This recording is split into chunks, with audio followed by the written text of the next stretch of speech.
We'll guide you through how to install Node.js in Docker. Quick disclaimer, skipping a single step will affect your final result, so you need to follow this step-by-step guide carefully. If this guide helpful, don't forget to like and subscribe. First, don't forget to comment if you still need our help or want to ask something, and we will reach you as soon as possible.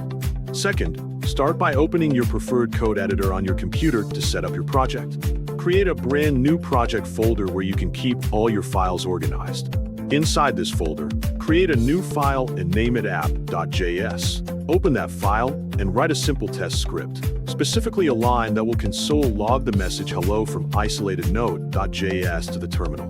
Once you have written that code, make sure to save the app.js file so your changes are kept. Now, create another file in the same directory and name it Docker file to define your container configuration. Inside this new file, begin by setting the base image to the Node version 20 Alpine release. Next, set the working directory for your project to user/s or c/app. With that set, use the copy command to copy all of your local project files into that directory within the container. If your project uses a package.json file, be sure to add a run command to install the necessary Node packages.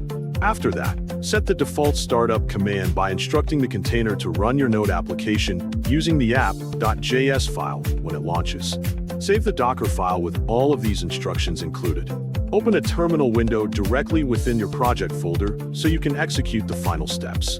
Build your new image by running the docker build command, tagging the image as my node env, and including a period to indicate the current directory. Once the build finishes, run the container by executing the docker run command, including the flag to automatically remove the container after it finishes running your my node env image. Finally, look at your terminal output to verify that it successfully displays the message hello from isolated node.js.